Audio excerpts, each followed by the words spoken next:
పరిచర్య అల్లుళ్ళమే అనట్లేదు, కుమారులవే అంటున్నారు. కానీ అల్లుళ్ళుగా ఒకవేళ ఉంటే మాత్రం ప్రమాదం. పరిచర్యలో కుమారులే ఉండాలి.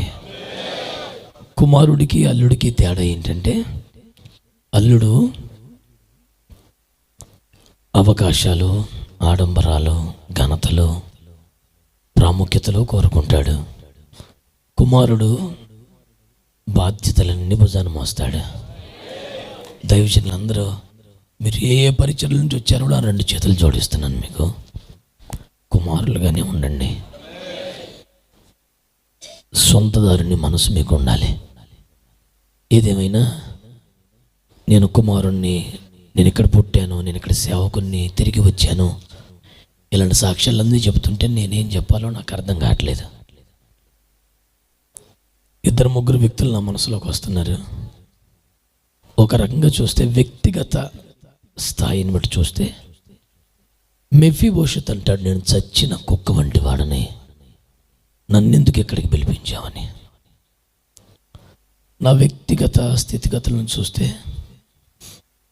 ఆత్మ సంబంధంగా ఆంధ్రప్రదేశ్ పెంతెకోస్తు మహా ఉద్యమ ఉప్పెనలో కేరళ నుంచి వచ్చిన గొప్ప దైవజనులు పిఎం సామీల్ గారి ప్రథమ శిష్యులు 12 మంది ఉండేవారు. పిఎల్ పరంజ్యోతి గారు, టిఎస్ శాస్త్రి గారు, కేఆర్ డేవిడ్ గారు, పిటి చాకో గారు, వర్గీస్ గారు అని అలా ఆ 12 మంది పిఎం సామీల్ గారి ప్రథమ శిష్యగణంలో మహబూబ్ నగర్ జిల్లా షాద్ నగర్కి చెందిన వరంగల్లో ఉన్న ఆజంజాహి మిల్స్లో ఉద్యోగం చేసే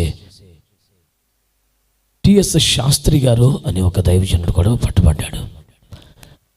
ఆయన ఆంధ్ర క్రైస్తవ సంఘ చరిత్రలో చిరస్థాయిగా ఉన్న పేర్లవి. వారి ద్వారా విశాఖ, శ్రీకాకుళం మొదలుకొని నిజామాబాద్ దాకా పెంతెకోస్తు ఉద్యమ పెనుగాలులు వీచాయి. అప్పట్లో ఒక పాట కూడా ఉండేది, సూర్యాపేటలో ఆరంభించి సువార్తగారులు వీచాలి, నకరకల్లో నల్లగొండల్లో పెంతెకోస్తు పెను ఉప్పెన లేవాలి అంటూ పాటలు పాడుతూ వీధుల్లో తిరిగి సువార్త చేశారు. అలాంటి ఒక పెంతెకోస్తు సత్యపు కుటుంబాల్లో పుట్టి చిన్నప్పటి నుంచి సమూయేలు వలె పెంచబడి భౌతిక ఆత్మీయ తండ్రులు ఒక్కడిగా నేను నాన్నగారు మమ్మల్ని సేవలో పెంచి సేవకు సిద్ధపరిచిన తర్వాత అకస్మాత్తుగా మంచి ఆరోగ్యవంతులుగానే ఉంటూ సడన్గా ప్రభు పిలుపు అందుకొని నాన్నగారు ప్రభు దగ్గరికి వెళ్ళిపోయారు.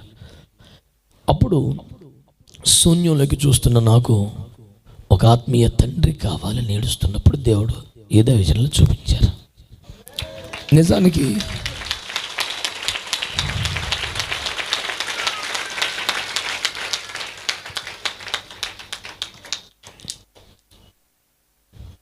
మెఫీబోషెత్ పేరు ఎందుకు వాడానంటే, ఇక్కడ సేవకులు ఎంతో వినయ విధేయతలతో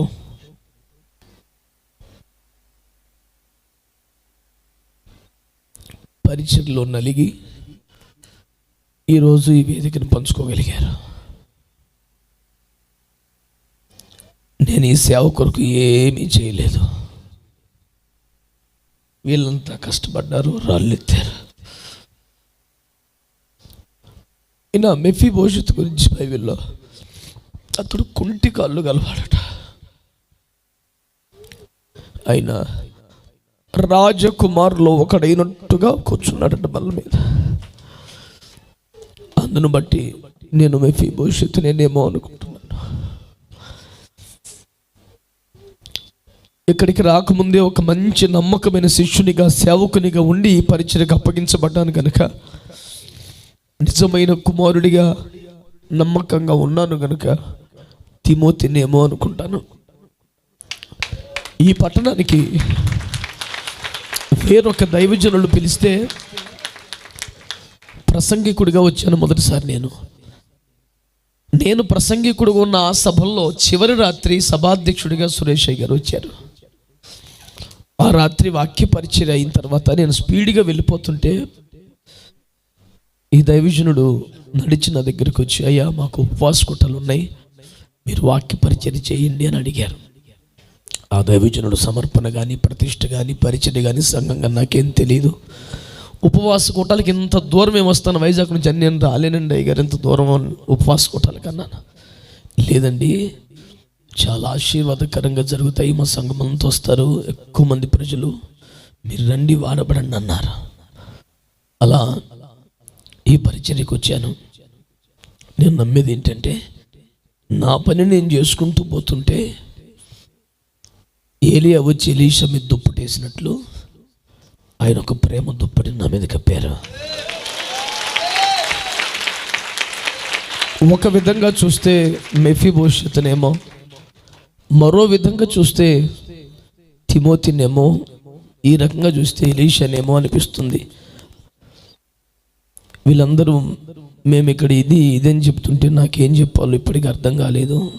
మెఫీబోషెతునో తిమోతినో ఎలీషానో కూడా కన్ఫామ్గా తెలియదు. అదేదో అయ్యగారే చెప్తే అదేది చెప్పినా సంతోషమే. ఏదో ఒకటి చెప్పాలని కోరిక కాదు, కానీ ఒక మాట చెప్తాను. ఈ సేవలో ప్రభు నాకు ఇచ్చిన భారాన్ని బట్టి పూర్తిగా నాయకత్వానికి అప్పగించుకున్న సంవత్సరాలుగా ఎంతోమంది తప్పిపోయిన కుమారులు దైవజనులతో ఉన్న అనుబంధాన్ని బట్టి, ఇక్కడ వాడబడిన స్థాయిని బట్టి, అన్నా మీ దగ్గరకు వచ్చేస్తాం, మీ దగ్గర ఉంటామని అడిగారు. ఆ ప్రతి విషయాన్ని అయ్య దగ్గరికి తీసుకొచ్చి ఎంతో కన్యలతో ప్రార్థన చేసి, అయ్యదొక పరిచర్య నాదొక పరిచర్య కాదు, అక్కడ నుండి తప్పిపోయి నా దగ్గర రావటం కరెక్ట్ కాదు, తిరిగి అయ్య దగ్గరికి రావాలి, లోబడాలి అంటూ వాళ్ళని తిరిగి సమకూర్చే ప్రయత్నం చేశాను. కొద్ది మందిని, ఒకరిద్దరిని తిరిగి తండ్రి చేతికి తీసుకురాగలిగాను. ఇలాంటి నమ్మకమైన సేవ కొనసాగటానికి ప్రభు అవకాశం ఇచ్చారు. ప్రభు ఆయుష్ పొడిగిస్తే నేనేది నమ్మి ఉపదేశిస్తున్నానో అదే నమ్మకత్వాన్ని నాయకత్వంలో చివరిదాకా కొనసాగాలని, అవసరం ఉన్నా అవసరం లేకపోయినా, సందర్భం వచ్చినా రాకపోయినా, నిలబడ్డ ప్రతి చోట నా దేవుడు యేసయ్య అని ఆత్మీయ నాయకులు సురేషయ్య గారని చెబుతూనే ఉంటాను నేను.